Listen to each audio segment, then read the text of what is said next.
ভগবান শ্রীকৃষ্ণের কৈশোর আর যৌবনকে আরও নিচে নামিয়ে এনেছি। সমগ্র যুব সমাজের কাছে হাসির খোরাক করে তুলেছি ভগবানকে। যাত্রা, নাটক, সিনেমা, আড্ডা, ঠ্যাক সর্বত্র এখন কৃষ্ণকে নিয়ে ফাজলামো হয়। দোষ যুবকদের নয়, কৃষ্ণ ভক্তদের। কৃষ্ণের কৈশোর আর যৌবনকে আমরা গত 500 বছর ধরে এমনভাবে তুলে ধরেছি যেন কৃষ্ণ একটা লুম্পেন, যার চরিত্র বলে কিছু ছিল না, যার প্রধান কাজ ছিল মেয়েদের সঙ্গে স্ফূর্তি করা, স্নানের ঘাটে মেয়েদের কাপড় চুরি, পরের বউকে নিয়ে টানাটানি, লুকিয়ে তার সঙ্গে ক্রীড়া। হ্যাঁ, এভাবেই উপস্থাপিত করেছি কৃষ্ণকে, যা সত্যের একেবারে বিপরীত। চরম এবং চূড়ান্ত মিথ্যা কথাগুলিকে শ্রীকৃষ্ণের জীবনে ঢুকিয়ে দেওয়া হয়েছে। ভগবানের লীলা বলে এই কাজকে সমর্থনও করা হয়। ছোট থেকে বড় এখন সবাই আমরা সেই প্রভাবে প্রভাবিত। পথে ঘাটে, স্কুলে, কলেজে সর্বত্র এসব নিয়ে হাসি ঠাট্টা আমরা শুনি। কৃষ্ণ ভক্তরাও শুনি। হজম করতে হয়, কারণ ভণ্ডামি ঢাকতে এসব হজম করা ছাড়া কোনো উপায় নেই। কোনো ছেলে যদি তার বান্ধবীদের সঙ্গে গল্প করে, অমনি আমরা বলি, কি হে, তুমি তো কলির কেষ্টু। এগুলো পরিচিত বাক্যবন্ধনী, অনেকেই শুনি, অনেকেই বলি। একবারও ভাবি না কি বলছি, কেন বলছি। এই কথা বলি কি আমরা এগুলোই বোঝাতে চাই যে মেয়েদের সঙ্গে বসে গল্প করা ছাড়া আর কোনো কাজ ছিল না? অন্যায়ের প্রতিবাদ করলে তাকে কৃষ্ণ ভক্ত বলি না। ভণ্ড ভক্তরা বলেন প্রেমময়ের লীলা। স্বর্গে কি অপ্সরার অভাব ছিল? মর্তে আসতে হলো মেয়েদের সঙ্গে গল্প করার জন্য? কিছুতেই সত্য স্বীকার করব না। আমাদের হাড়ে, মজ্জায়, শিরায় শিরায় এই ন্যাকামি চলছে দীর্ঘকাল ধরে। তাই সিনেমা, নাটক, গান সর্বত্র কৃষ্ণের কৈশোর যৌবনকে নিয়ে চূড়ান্ত ছ্যাবলামো চলছে। বিকৃতভাবে গাওয়া হচ্ছে ভজ গৌরাঙ্গ। সিনেমায় গোঁফধারী কৃষ্ণ কুঞ্জবনে বসে বসে সিগারেট ফুঁকছে আর রাধাকে চুমো খাচ্ছে। এসব দেখে কোনো কৃষ্ণভক্ত প্রতিবাদ করেন না, কারণ নপুংসকেরা প্রতিবাদ করতে ভয় পায়। লাগাতার ভণ্ডামো মানুষকে কাপুরুষ করে তোলে। নিজেদের এই বীর্যহীনতা আর মিথ্যাচারিতাকে সমর্থনের জন্য হাজার যুক্তি। আসলে সত্যের মুখোমুখি হতে হলে সাহসী হতে হবে, বীর্যবান হতে হবে, নির্ভীক হতে হবে। আমরা অসৎ, আমাদের বেশিরভাগের চরিত্র দুর্বল। তাই বীর্যবান, তেজস্বী কৃষ্ণও আমাদের পছন্দ নয়। আমরা আমাদের ভগবানকেও আমাদের মতো বানিয়ে নিয়েছি। নিজেদের অবদমিত ইচ্ছাগুলো চাপিয়ে দিয়েছি ভগবানের উপর। নিজেরা মেয়েদের চান করা দেখতে গেলে লোকে ঠ্যাঙাবে, তাই ভগবানকে দিয়ে দেখিয়েছি। পরের বউয়ের সাথে প্রেম করলে ধরা পড়ার ভয়, ভগবানের প্রেম বলে চালিয়ে দিচ্ছি।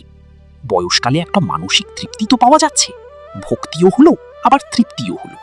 এমন বাড়ি খুব কমই আছে যেখানে রাধাকৃষ্ণের ছবি নেই।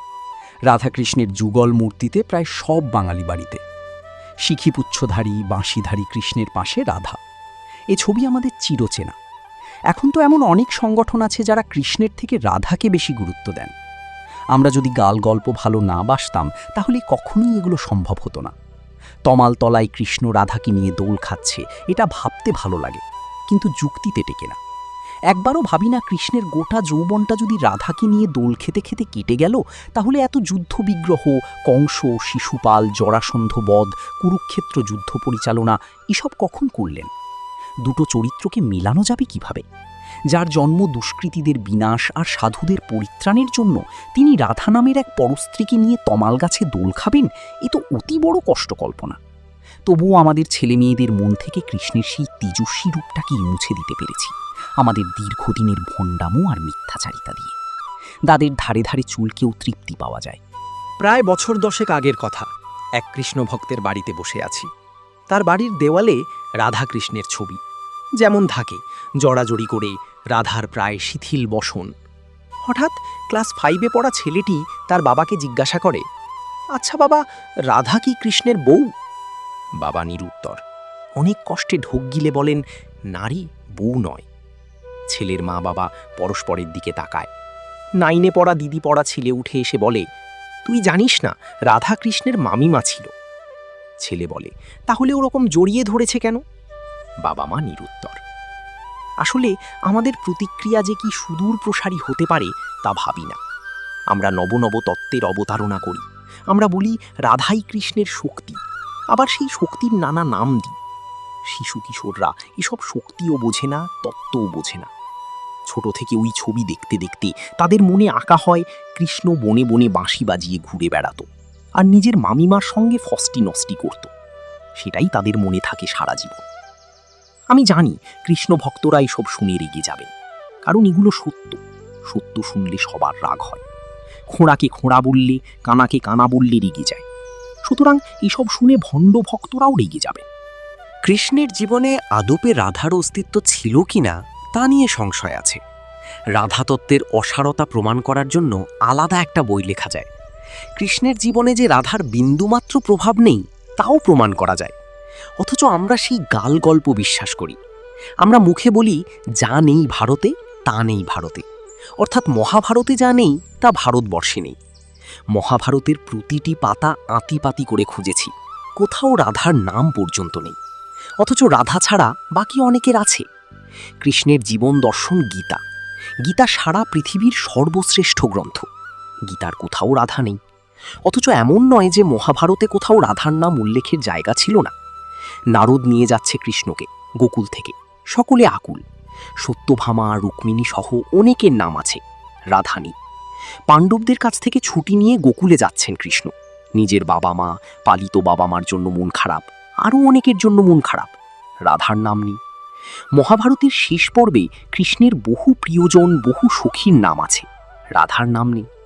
তার মানে কৃষ্ণের জীবনে রাধা প্রক্ষিপ্ত, আমাদের অবদমিত মনের ফসল। কৃষ্ণের রাধা প্রেম, ঝুলন খেলা এসব গল্প, সত্য নয়। অথচ সেই গল্পেই আমাদের বিশ্বাস। আর গল্পের গরু যেমন গাছে ওঠে, তেমনি রাধার গল্প বিশ্বাস করানোর জন্য আরও গল্প, আরও বর্ণনা। বীর পুরুষকে কাপুরুষ বানানো ঠিক আমাদের মতো করে। যে রাধার অস্তিত্ব শুধু গাল গল্পে, সেই রাধার জন্য ভগবানকে দিয়ে কি না করিয়েছি, শেষে পা পর্যন্ত ধরিয়েছি। দেহি পদপল্লব মুদারম শুনে আমরা গদগদ হই। অনেকের দু চোখ বেয়ে গড় গড় করে জল পড়ে। ভাবি না যে কৃষ্ণের মতো বীর পুরুষ এমন পায়ে ধরতে যাবেন কেন? সত্যভামা পারিজাত চেয়েছিল। ইন্দ্রের সঙ্গে ভয়ানক যুদ্ধ করে ফুলশুদ্ধ পারিজাত গাছ এনে পুঁতে দিলেন সত্যভামার দরজায়। বীর যুবকের মতো কাজ, কিন্তু কঠিন, তাই আমরা সেটা ভুলে গেলাম। তার থেকে পা ধরা অনেক সহজ, সেটাকেই গ্রহণ করলাম মনে প্রাণে। ভণ্ডামির চূড়ান্ত।